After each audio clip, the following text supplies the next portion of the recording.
नमस्कार दोस्तों, OCN network में आपका स्वागत है। मैं हूं ओमकार चौधरी। 10 मिनट की देरी के लिए क्षमा।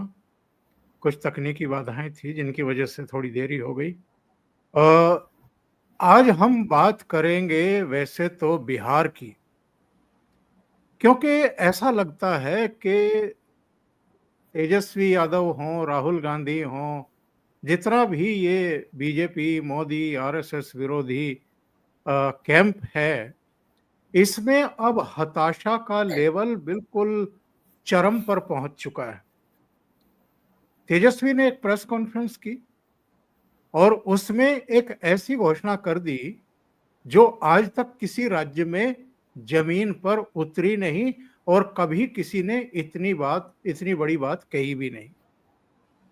उन्होंने कहा कि हमारी सरकार बनते ही हम एक कानून बनाएंगे 20 दिन के भीतर। और कानून क्या बनेगा? हर घर को हम सरकारी नौकरी देंगे। अब आप अंदाजा लगाइए साहब, बिहार में कितने घर होंगे, कितने परिवार रहते होंगे? क्या कोई भी सरकार, कोई भी राज्य सरकार हर घर को सरकारी नौकरी दे सकती है? क्या ये प्रैक्टिकल है, संभव है? लेकिन ये हताशा का आलम है। ऐसा लगता है कि उनको रिजल्ट साफ साफ दिखाई दे रहा है, और अगर ये रिजल्ट उनको साफ साफ दिखाई दे रहा है और वो अपना अंतिम दांव चल रहे हैं, मैं इसको अंतिम दांव ही कहूंगा, तो इसका मतलब क्या निकाला जाए? सरेंडर कर दिया, घुटने टेक दिए। अभी तो नॉमिनेशन भी नहीं, प्रत्याशी भी तय नहीं, सीटें भी तय नहीं। दोनों गठबंधनों में किसको कितनी सीटें लड़नी है, कौन कौन चेहरे होंगे, अभी घोषणा पत्र भी आने बाकी हैं। उससे पहले ही प्रेस कॉन्फ्रेंस में तमाम ऊंचे ऊंचे दांव लगा रहे हैं। और हमें याद रखना चाहिए, लोकसभा चुनाव में भारतीय जनता पार्टी को एक झटका जरूर लगा है, लेकिन उसके बाद हरियाणा, महाराष्ट्र और दिल्ली, वैसे तो 5 राज्यों में चुनाव हुए, लेकिन 3 में अपनी सरकार, अपना मुख्यमंत्री बनाने में कामयाब रही। और ये 3 राज्यों में सरकारें कैसे बनी हैं, ये हम पहले भी बता चुके हैं, बाहु तोरसेकर भी बता चुके हैं। किस तरीके से आरएसएस ने जमीन पर काम किया है, किस तरह की रणनीति बनाई गई है, और ऊपर से प्रधानमंत्री नरेंद्र मोदी और उत्तर प्रदेश के मुख्यमंत्री योगी आदित्यनाथ का, एक रहेंगे तो नेक रहेंगे और कटोगे तो बटोगे। भाऊ, सबसे पहले मैं आपके पास ही आता हूं। जब आपसे बात हो रही थी तो आपने कुछ चीज मुझसे साझा की, तो मुझे लगता है कि आप सीधे दर्शकों से ही साझा करिए, इस समय क्या चल रहा है बिहार में। मैंने आपको फोन इसलिए किया था कि कल से पर्चा भरना शुरू हो जाएगा पहले राउंड का। तो उसमें सीट का बंटवारा फाइनल आया कि नहीं, क्योंकि मैं खबरें ढूंढते रहता हूँ और कहीं नहीं तो कांटेक्ट भी करता हूँ। तो आपने जो बताया, मुझे चिराग की बात बताई, तो चिराग हो या मांझी हो या कुशवाहा हो, अगर सयाने है तो जिस जो सीटें मिलती है, समझो चिराग को 20-22 सीटें भी मिलती है, तो उनको वो स्वीकार करके चुनाव में लग जाना चाहिए। क्योंकि अगर 20-22 सीटें भी मिलती है तो उसमें से 18 तक आ सकती है। मैं बोल रहा हूं क्योंकि एक बात आप समझ लो कि जिस ढंग से पिछले 3 महीने से ज्यादा आरएसएस के ग्रुप्स काम कर रहे हैं और उन्होंने जिस ढंग से काम चलाया, मैं तो आपको बार बार बोलता रहा कि महाराष्ट्र होने के बाद यो जो प्लानिंग करने वाला जो ग्रुप था, वो यहाँ शपथ विधि तक भी महाराष्ट्र में नहीं रुका था, वो दिल्ली गया था। और उनमें से कुछ लोग बिहार के लिए भी रवाना हुए थे, तो वहां काम पहले से प्लानिंग में शुरू हुआ था। दिल्ली चुनाव के बाद बहुत सारे 3 महीने पहले से बिहार के बाहर से कम 15,000 से ज्यादा 20,000 तक आरएसएस का केडर बिहार पहुंचा है, और इंडिपेंडेंट ऑफ बीजेपी। इसमें कोई बीजेपी वाला नहीं है, बीजेपी वाला अल्टीमेटली आरएसएस वाला होता है।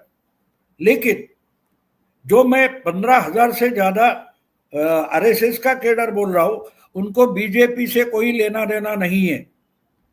उनको एक आदेश दिया गया है कि हमें 243 सीटें जीतनी हैं।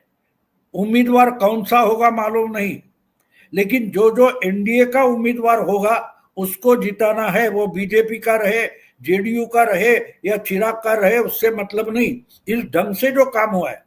और दूसरा उसका एक पैमाना ये है कि जो केडर गई है उसने कम से कम 2 या 3 बार हर वोटर से बात करनी है। हर वोटर से कम 3 बार बात होनी चाहिए। आपको जेडीयू और जो एनडीए गवर्नमेंट पटना में है, उन्होंने पिछले 20 साल में क्या दिया है, मोदी गवर्नमेंट ने पिछले 10-11 साल में आपको क्या दिया है, आपके घर क्या पहुंचा है, आपके जिंदगी में क्या पहुंचा है, आपके जिंदगी में क्या रिलीफ मिला है, मिला या नहीं मिला? नहीं मिला तो बताओ क्या नहीं मिला है। इस तरीके से हर वोटर से कम आधे घंटे से लेकर 1-1.5 घंटे तक रिएक्शन होनी चाहिए, डिबेट जैसी रिएक्शन। उसका मतलब उसके दिमाग पर ये असर होना चाहिए।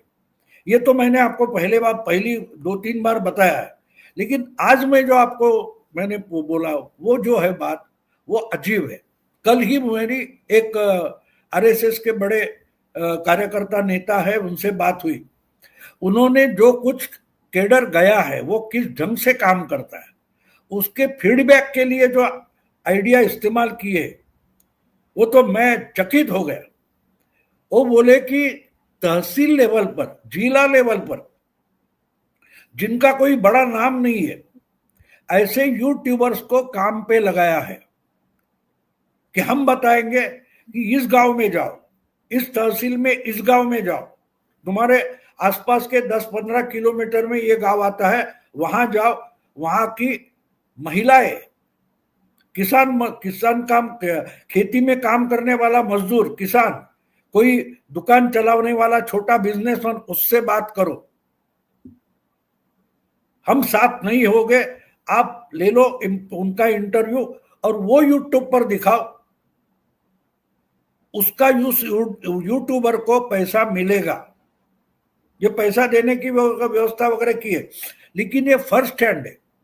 तो कल जब बात हो गई, उसके बाद मैं इंटरनेट पर कल से ढूंढ रहा हूं जिनका नाम नहीं है। नाम नहीं है ने ओमकार चौधरी हो, भाऊ तोरसेकर हो, अभिषेक हो, ऐसे नाम वाले नहीं, जिनका नाम नहीं, लोकल लेवल पर वो चलता है।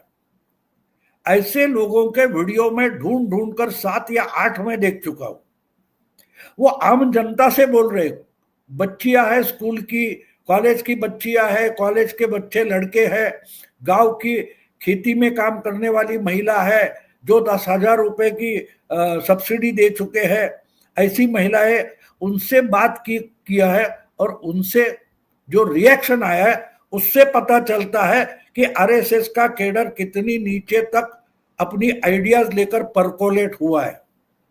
तो इसलिए कल से मैं वो ढूंढ रहा था, और 3 महीने से जो काम चल रहा है उसके रिजल्ट क्या है, वो ऐसे जो आप अननोन, आपने कभी नाम सुना नहीं, ऐसा वीडियो है। और उस पर अगर बिहार की जनता बात कर रही है, ऐसा दिखाई दे तो सुनो, आपको पता चलेगा वो क्या है।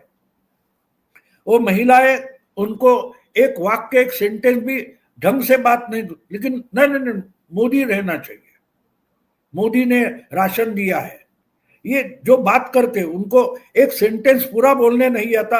ऐसी जो रिएक्शंस है वो सुनो। और दूसरी बात है, उनका इंटरव्यू लेने वाला कौन है देखो, वो अच्छा जर्नलिस्ट है, वो बात छोड़ दो। ऐसे जिनका आपने नाम नहीं सुना लेकिन उसको वीडियो दिखाई दे रहा है, तो वो सुनो, तो आरएसएस कहां तक परकोलेट हुआ पता चलता है।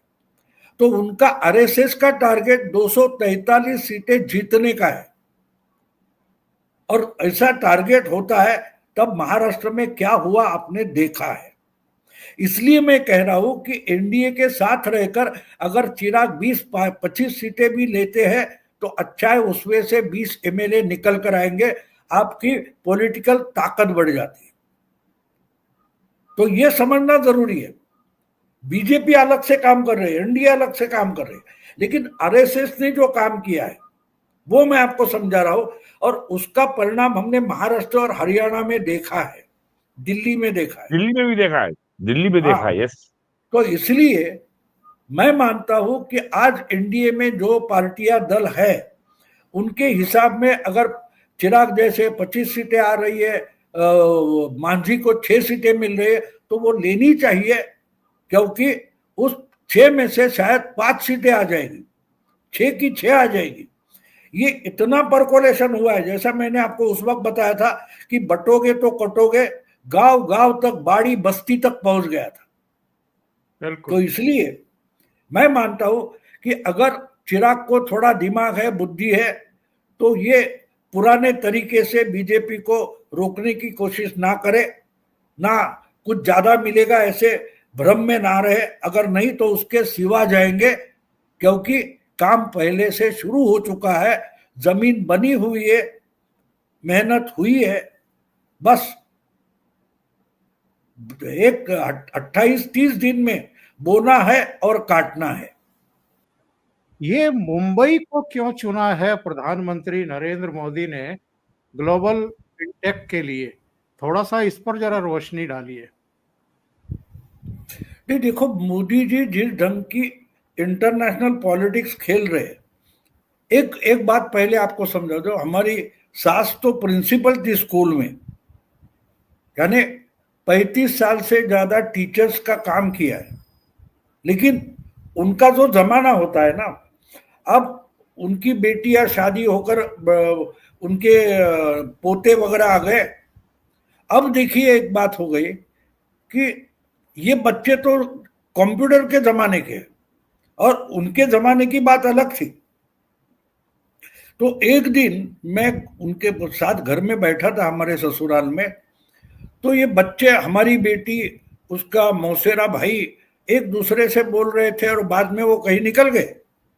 तो वो सब निकल जाने के बाद हमारी सास ने हमें पूछा, देखो वो प्रिंसिपल थी रिटायर्ड, उसने मुझे पूछा कि ये जो बच्चे बोल रहे थे और किसी से फोन पर बोल रहे हैं कि मैंने फाइल भेज दी, मिली क्या नहीं? अरे कौन सी फाइल बोले, कौन सी फाइल भेजी है? कौन तो आया नहीं, दरवाजा तो बंद था, और इन्होंने कौन सी फाइल किसको भेजी और किसको मिली वगैरह, क्या बात कर रहे, फाइल क्या होती है? तो मैं भी, थोड़ी अकल थी मुझे, मैंने उनको समझाया कि फाइल की बात जो आप स्कूल के ऑफिस में जो फाइलें होती है कागज से भरी हुई, ये ऐसी फाइल नहीं है, वो कंप्यूटर की फाइल होती है। और जो फाइल होती है वो कंप्यूटर की मेमोरी में होती है, आपके दिमाग में जो यादें है वो भी एक तरीके की फाइल है।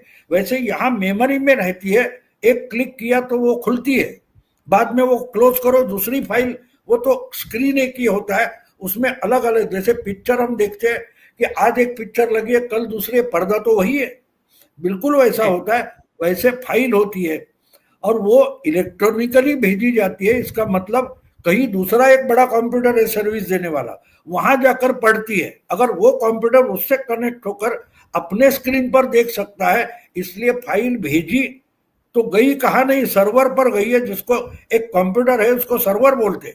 तो मैंने उनको समझाया, बहुत देर बाद भी उनके समझ में नहीं आ रहा था। तो हमारे देश के जो पॉलिटिकल साइंस पढ़े हुए ज्ञानी लोग हैं, वो उस प्रिंसिपल जैसे है, उनको फाइल, अब देखो यही बात जैसे मैं उनसे बोला था, उसके बाद में मेरे दिमाग में आ गया कि अगर सामने कोई वर्कशॉप में मैकेनिक का काम करने वाला बोलता तो अरे फाइल क्या है, उसकी फाइल अलग होती है ना घिसने वाली। तो फाइल शब्द तो एक है, लेकिन उसके मायने रेफरेंस से बदल जाते। तो हमारे यहाँ बात ये हो गई है कि जमाना तो 225 तक आया, 2025 तक आया है, लेकिन हमारे जो पॉलिटिकल इंटेलेक्चुअल्स, पॉलिटिकल पंडित है, वो 2000 के 1995 के जमाने में अटके हुए, उनको समझ में नहीं आ रहा है। अब देखो, आपने बोला, वीरेंद्र ने बोला कि 1991 में खुली अर्थव्यवस्था आ गई, उससे बदलाव हो गए। तो उस वक्त की बात थी ना, तो लोग नाराज होते थे गवर्नमेंट से कि भाई इतनी महंगाई है, चीजें मिल नहीं रही है। उसके बाद तो वो बदलाव आ गए। अब आज आपको, मैंने बचपन में क्या, कॉलेज के जमाने में मुझे याद है कि दिवाली आती थी तो आंदोलन होते थे कि राशन पर शक्कर ज्यादा दे दो, सूजी ज्यादा दे दो, घी दे दो, वगैरह वगैरह होता था। आज तो नहीं होता, मार्केट में अवेलेबल है, जाके ले लो। तो बदलाव हुआ जो है ना, तो अगर आप वो बदल समझ में नहीं पाते, ना हजम कर पाते, तो आज की पॉलिटिक्स की, आज की सोशल सिस्टम की आप एनालिसिस नहीं कर सकते। तो इनकी बात ये है, इसलिए फिर वो पुराने पैतरेबाजी करते, पुराने पैतरेबाजी चलती, तो वो नहीं चलेगा आगे। अब देखो, आप बोल रहे हो कि हम नौकरी का क्या मतलब है? अगर एक घर में एक महिला है या दो महिला है तो 10 दूने 20,000 आ जाएंगे, तो अलग से नौकरी की क्या जरूरत है? ये सोचो। अब नौकरी क्यों चाहिए? वेतन चाहिए, पेमेंट चाहिए। तो पेमेंट आ रहा है ना, नौकरी की जरूरत नहीं, बिना नौकरी के पेमेंट आ रहा है। तो आपकी नौकरी चाहिए किसे? चाहिए किसे? अब ये दिमाग इनका नहीं चलेगा, क्योंकि इनके जो क्या बोलते हैं उसको, एडवाइजर होते हैं, वो पुराने थिंकिंग के हैं। एक बात और आपको बोल दूं कि 91-95 की बात अलग है, आज की बात अलग है। 91 के बाद जो आर्थिक बदलाव आ गए, वो आते हैं, उसमें समझ जाता है। 10 साल निकल गए, 2000 साल हो गया। 2000 साल के बाद जो बदलाव आए हैं, समाज ने उसको स्वीकार किया है, उसके लाभ उठा रहे हैं। तो अपने आप में थिंकिंग में फर्क आता है, थिंकिंग में बदल आता है। तो एंटी इनकम्बेंसी जो बात है, सरकार से लोग नाराज होते थे, वो जमाना था 2000 तक। आज सरकार के नाराज ने, सरकार के किसी योजना का फायदा मिलने के बाद प्रो इनकम्बेंसी आ सकती है। लेकिन हमारे यहाँ 84 के बाद प्रणय रॉय के कारण जो सर्वे का जमाना आ गया, सर्वे का माहौल चालू, तो सर्वे, उस वक्त का सर्वे 1980 के बाद 2000 तक का सर्वे, सरकार के खिलाफ लोग नाराज है, एंटी इनकम्बेंसी। तो ये पॉलिटिकल पंडित नहीं समझ पा रहे कि अरे 20 साल हो गए तो एंटी इनकम्बेंसी तो रहेगी। अरे क्यों रहेगी, क्यों रहेगी? कोई चंचल छछोरा पति होगा तो अपनी पत्नी से 20 साल के बाद तंग आ चुका होता है, वो छछोरा होता है। बाकी 40-50 साल शादियां चल जाती है। वो पत्नी से तंग आ चुका है। हर पति पत्नी से तंग नहीं आता, लेकिन इनके दिमाग में एंटी इनकम्बेंसी इतनी बैठ गई है कि प्रो इनकम्बेंसी इनके समझ में नहीं आती। और इसलिए सर्वे आया तो आप देखो, उसमें एनालिसिस करने वाले बोलते हैं अरे लेकिन 20 साल की, 15 साल की एंटी इनकम्बेंसी है। अरे किसने बोला तुमको? देखो, एक प्रो इनकम्बेंसी क्या होती है? हम दिल्ली जाने के लिए हमको हवाई जहाज पकड़ना है, एयरपोर्ट पर जाएंगे। अब बीच में ट्रैफिक जाम लगा तो जान ऊपर नीचे हो जाती है कि अरे गलती से देर हो गई तो फ्लाइट छूट जाएगी। लेकिन हम वहां पहुंचते, थोड़ा देर होने के बाद लेट पहुंचते, और उधर जाकर बोर्ड देखते तो फ्लाइट 2 घंटे लेट है। तो लेट होकर भी हम खुश हो जाते हैं, क्यों? हम लेट पहुंचे। लेकिन हम समय पर पहुंचे और ट्रेन लेट हो जाती है तो हम गुस्सा हो जाती है। तो प्रो इनकम्बेंसी और एंटी इनकम्बेंसी इतनी छोटी बात है, लेकिन ये पॉलिटिकल पंडित है, छोटी बातें तो समझने नहीं आती, बड़ी बड़ी बातें करते हैं। तो इसलिए इनकी समझ में नहीं आ रहा है कि चुनाव कैसे हो रहा है, क्या हो रहा है। और फिर वो बोलेंगे कि हर घर में नौकरी मिलेगी। अरे ये ट्रंप नाम का कीड़ा इसको काटा है। ये करते करते पूरा अमेरिका शटडाउन हो गया। नासा में 85% लोग घर जा चुके हैं। नासा की वेबसाइट चलने में मारामारी हो रही है। डेड इकोनॉमी कौन है अब वो पता लग रहा है। तो बात ये होती है ना कि देखो, आप किताब पर स्टडी करते हो ठीक है, लेकिन जो व्यवहार होता है, व्यवहार हमेशा जिंदा लोगों के साथ होता है। तो अगर जो चीजें लोगों को चाहिए, मुझे बहुत कुछ चाहिए लेकिन सब कुछ नहीं मिलता, लेकिन कम से कम कुछ तो मिला है, ये जो सोच होती है उस पर वोटिंग होता है, उस पर वोटिंग होता है। अब ये पॉलिटिकल पंडित को कौन समझाए, कोई इसको इंसान तक मालूम नहीं है। अगर ये वीरेंद्र नाथ है, ये इंसान है, क्या बात कर रहे हो, ये इंसान है? इंसान ऐसे कैसे दिखता है? क्योंकि उनको डेटा की आदत बन गई है, जिंदा इंसान इनके दिमाग में नहीं है, ये प्रॉब्लम है। और इसलिए मैं मानता हूं कि इस ढंग से तेजस्वी यादव जा रहे हैं क्योंकि वो अपनी पापा के जमाने में फंसे, पापा के जमाने में फंसे। और वोट चोरी का बात करोगे तो जंगल राज आएगा, वोट चोरी की बात करोगे तो चारा चोर आ जाएगा। इनके तो कोई लड़की है जो चैनल पर आती है, अलग अलग चैनल पर गुस्सा करती है, वोट चोर चारा चोर बोला तो गुस्सा करती है। क्यों भाई? वोट चोर बोलने के बाद अगर बीजेपी वाला गुस्सा नहीं करता तो तुम क्यों करते हो? तो पहली बात है, वोट चोर नहीं, चोर शब्द बिहार में इस्तेमाल ही मत करो, वो तुम पर उल्टेगा। ये जिनके दिमाग में नहीं आता, ये चुनाव में प्रचार क्या करेंगे और जीतेंगे कैसे? एक लड़की की मैंने रिएक्शन देखी, मुझे बोली तेजस्वी यादव क्यों नहीं, अगर परिवर्तन चाहिए तो तेजस्वी। बोले क्यों, घर बैठना है, मुझे कॉलेज जाना है। तेजस्वी आ गया तो 4 बजे के पहले घर में जाकर बंद होना पड़ेगा। रिएक्शन देखो, ये लोग बोलते वो तो लालू का जमाना पुराना हो गया, अभी 20 साल हो गए, लोग भूल गए। नहीं भूलते। देखो एक बात है, जख्म लोग भूल जाते, जख्म की यातना भूल जाते, लेकिन जख्म का निशान रहता है, वो खत्म नहीं कर सकते। तो ये बात है। पिछले दिनों भाऊ एक वीडियो बड़ा और जी एक वीडियो बड़ा वायरल हुआ था भाऊ। 2 लड़कियां खड़ी हैं और इसी तरह का कोई यूट्यूबर जैसा आप बता रहे हैं, वो उनसे जाकर के पूछता है कि तेजस्वी चीफ मिनिस्टर, तो वो बहुत बुरा सा मुंह बनाती है लड़की और वो कहती है छी, क्या बात कर रहे हो, नहीं चाहिए। तो उसने कहा कि क्या मोदी जी के आप मुरीद हैं? अरे भक्त हैं हम मोदी जी के। और ये कह करके वो जो है वो हंसती है लड़की। तो भाऊ ये रिएक्शन आते हैं पब्लिक से और पता लगता है कि एक्चुअल में पब्लिक का मूड क्या है इस समय। तो ये सारी चीजें हम देख रहे हैं। लेकिन भाऊ मैंने आपसे पूछा था कि ये मुंबई में, नवी मुंबई में इंटरनेशनल एयरपोर्ट बना, उसके बाद ब्रिटेन के प्रधानमंत्री ने ये किया है। तो एक बात समझ लो आप जी कि ये सब जो ये ब्रिटेन का प्राइम मिनिस्टर 125-150 लोगों को लेकर आ गया, उसमें बिजनेसमैन है, सीईओ है, बड़े इकोनॉमिस्ट है, एडवाइजर है, इन सबको लेकर आ गए। अब ऐसे डेलीगेशन जो है वो दिल्ली में आते, मुंबई में नहीं आते। उनका सब प्रोटोकॉल संभालना भी आसान बात नहीं है।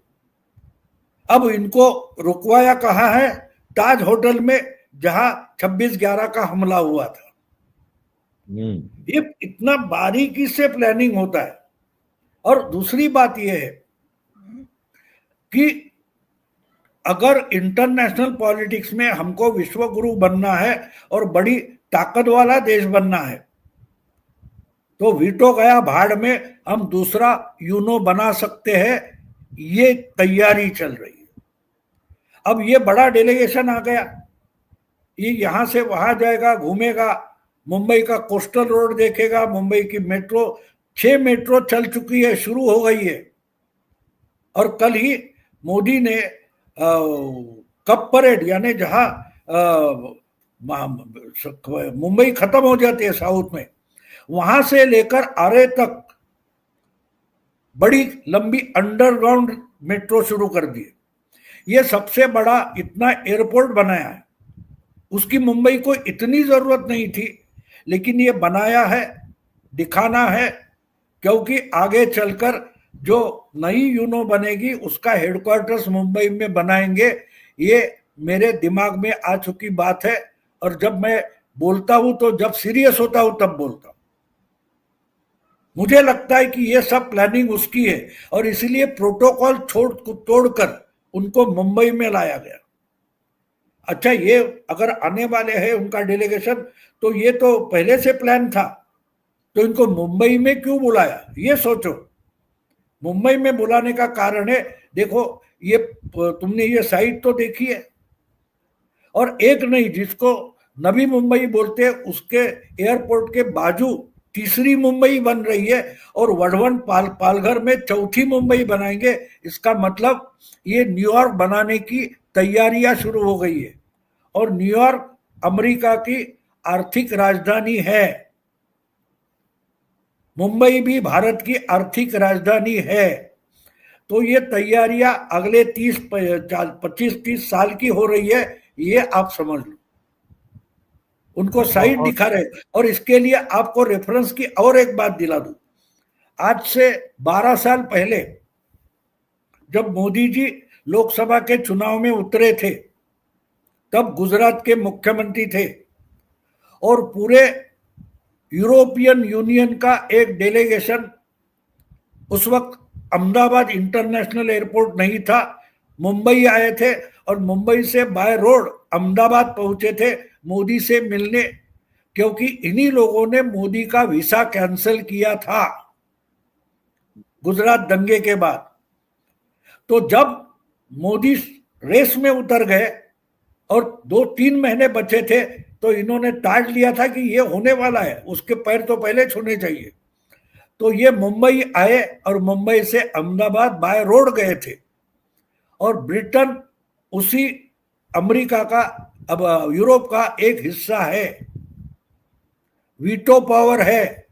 बहुत जल्दी फ्रांस वीटो पावर है, वो भी आएगा, उसके बाद पुतिन आएगा। तो 5 में से 3 वीटो पावर यहां आएंगे, नाक रगड़ेंगे। तो आगे चलकर ये मोदी का, मैंने कहा आपको, मोदी का ये तरीका है कि आपके टेबल पर मेरे लिए कुर्सी नहीं, कोई बात नहीं, मैं कुर्सी के लिए नहीं झगड़ूंगा, मैं नया टेबल लगा दूंगा। और जो यूनो में अभी अभी प्रस्ताव पारित हो गया, 150 है, 152 देशों ने उसको रिकमेंड किया है, तो इसका मतलब साफ है, कम से कम 100 देश ऐसे हैं जो मोदी जो यूनो बनाएंगे उसमें शामिल होने के लिए रेडी बैठे। इससे ज्यादा और बात आज नहीं करूंगा, सोचने के बाद बोलूंगा। ममता बनर्जी ने जो कहा है अमित शाह के बारे में, और अभी कुछ ही देर पहले भाऊ यही बात कर रहे थे कि मोदी जी ने जो डोमेस्टिक प्रॉब्लम्स हैं या जो घर को संभालने की जिम्मेदारी है, वो एक्चुअल में अमित शाह को सौंप दी है, राजनाथ सिंह को सौंप दी है, और बाहर का जो इंटरनेशनल मामला है वो एस जयशंकर, और वो खुद संभाले हुए हैं। तो ममता बनर्जी इतनी बिलबिलाई हुई क्यों है? आप समझो, एक दूसरे दोनों को मालूम है कि एक दूसरे के सिवा अधूरे भी है, ये भी समझ लो। एक बात है कि देखो, धनखड़ का मामला हो गया, मोदी उठकर 24 घंटों में विदेश निकल गए थे। कितना कॉन्फिडेंस है कि राजनाथ और अमित शाह निपट लेंगे, इतनी छोटी बात नहीं थी। एक संवैधानिक पद पर बैठे इंसान को हटाया गया था, वो कुछ झंझट करेगा, लेकिन मोदी जी को कितना विश्वास था कि अमित शाह और राजनाथ मिलकर निपट लेंगे, इससे पता चलता है। तो ये बाकी खनी है वगैरह वगैरह, ठीक है, मिर्च मसाला लगाओ, ये इन लोगों को, जो आपका खान मार्केट गैंग वगैरह इको सिस्टम में, वो मरे हुए घोड़े को हंटर मार मार कर उठाना चाहते। अब क्या करें, उनको कौन समझाए कि मरा हुआ घोड़ा है, वो उठेगा तक नहीं, लेकिन ये बोलते नहीं नहीं दौड़ेगा भी। घोड़ा या गधा भाऊ? 65 साल का हो या घोड़ा हो, मरा हुआ तो उठकर खड़ा नहीं होगा ना, सबसे पहली बात हो। वो दौड़ेगा, रेस में चलेगा या बारात में जाएगा, वो बाद की बात है। लेकिन बस एक जोड़ूंगा छोटी सी बातचीत, फिर आप अपना जो आपने कहा ना एक सिक्के के दो पहलू हैं, वो इसलिए है क्योंकि आपको मैं बता दूं वहां जो कोड लैंग्वेज चलता है, जो जब ये मुख्यमंत्री और वहां गृह मंत्री थे तो वो बोलते थे काली दाढ़ी या सफेद दाढ़ी, तो हाँ, काली दाढ़ी सफेद दाढ़ी। तो ऑडियो क्लिप जो वायरल हुआ था, हाँ, किस पुलिस अफसर का, उसमें था ना वो काली दाढ़ी सफेद दाढ़ी, जो तहलका वालों ने या कोई ने किसी ने किया था ना।